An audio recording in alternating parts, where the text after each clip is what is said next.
shot in the head by a so-called militia member. Now, what we know is that militia member is dead. Our Gary Harper has the very latest on what's going on with that story. Gary? Marty, Scott, this all happened in a little town called Eager, Arizona, which is just on the eastern side of the state of Arizona. It's almost on the border of New Mexico. This is what we know so far. Sheriff's deputies, we understand, were trying to serve some type of arrest warrant on a man by the name of William Cooper. He's also known as Bill Cooper.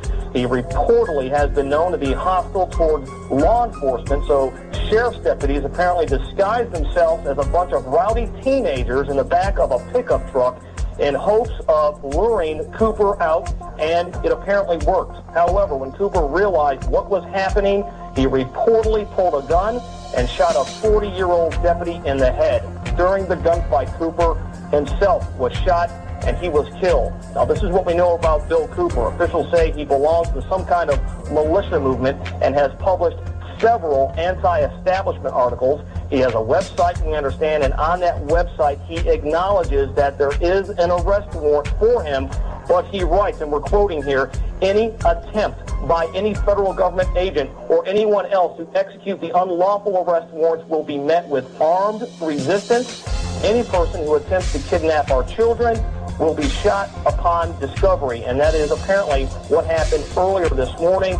Sometime after midnight, Cooper reportedly pulling a gun and shooting a 40-year-old Apache County Sheriff's deputy in the head. That Sheriff's deputy, we understand, has been flown to Phoenix, where he is in a hospital. We are trying to get his condition right now. We do not know exactly what his condition is, and we understand that the militia member, in this case Bill Cooper, was shot to death. We do have a crew en route to Eager, Arizona, and we'll have a lot more coming up on tonight's news. All right.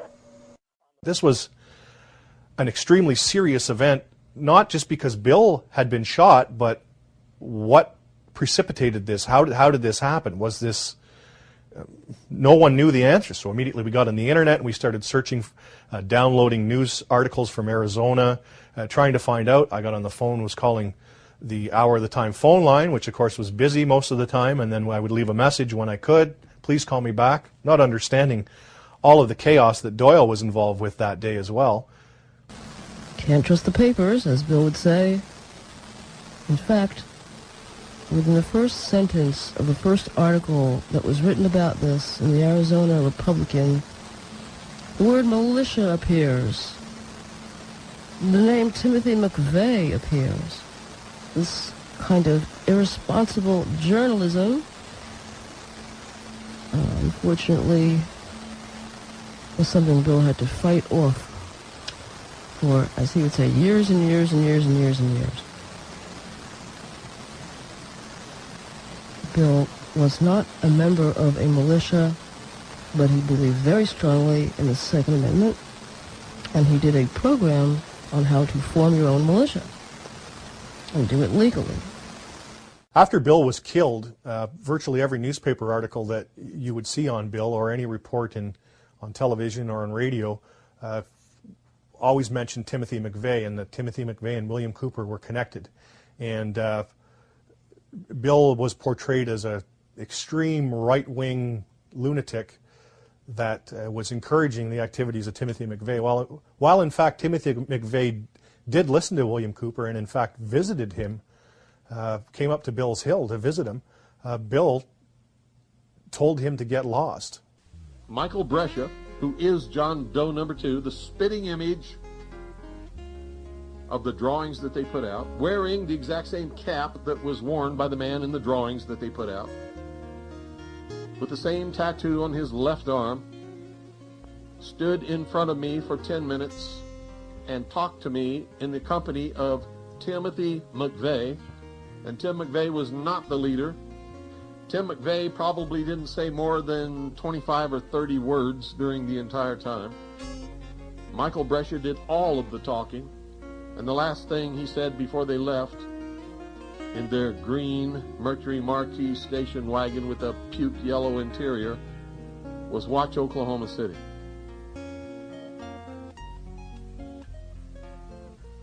If anyone was in charge, at least on that day, it was Michael Brescia, John Doe number 2, not ever Timothy McVeigh.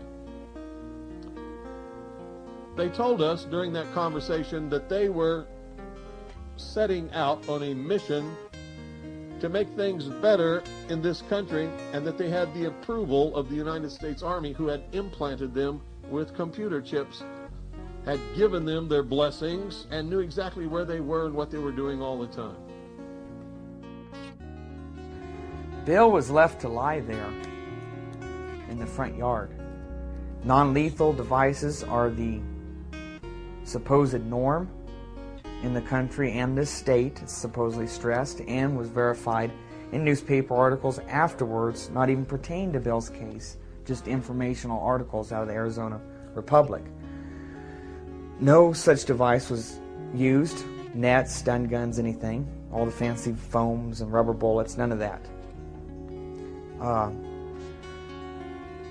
The Apache County coroner, to declare Bill dead and deny him, obviously, medical treatment if he's dead, happened to be Dr. Scott Hamlin.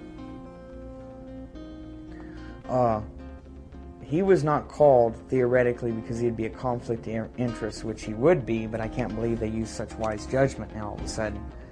So Navajo County had to be called to clear the next county over. And obviously woken up, all this stuff. So there's a huge time frame here. But Bill received no medical treatment.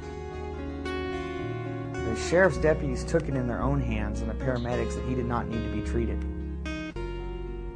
He was just gone for good, and that's all there was to it.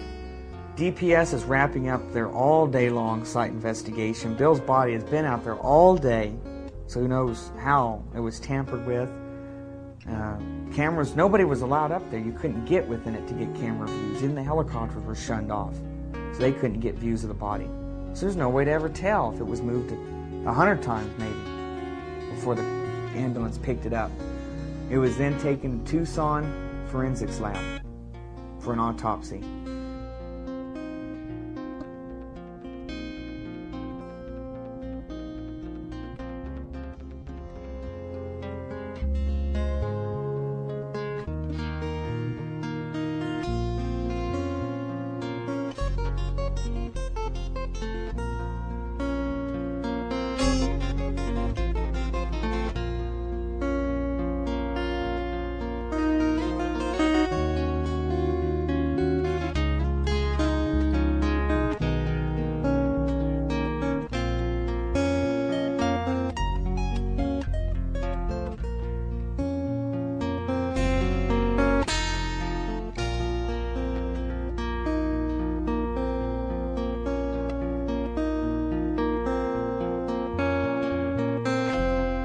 Those of you who are smart enough to know what is transpiring here know that these are historic broadcasts, and by making these broadcasts, I have sealed my fate.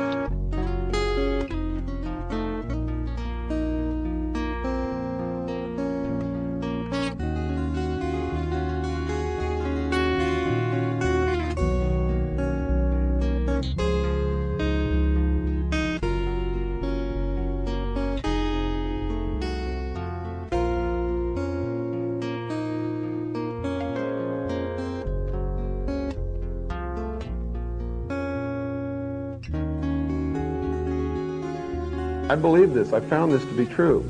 If you're not walking on the razor blade, you're really living in a kind of death existence.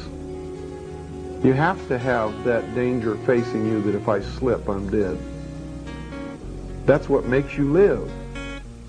That's what gives you life. That's what gives you purpose. And I sincerely believe that any man or woman who does not have principles for which they're ready and willing to die for at any given moment that they're called upon to do that is already dead and are of no use or consequence to themselves or anyone else, and will be unhappy throughout their life for that very reason and that very reason alone.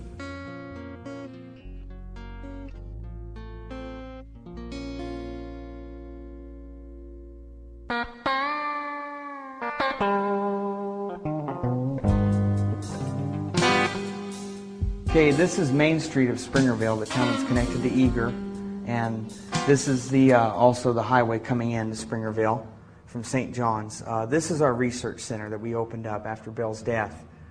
We had to close it due to financial constraints recently. You're seeing the last of it. What What this room contained was the core research books and articles. Along every wall that you see, 7 shelves high,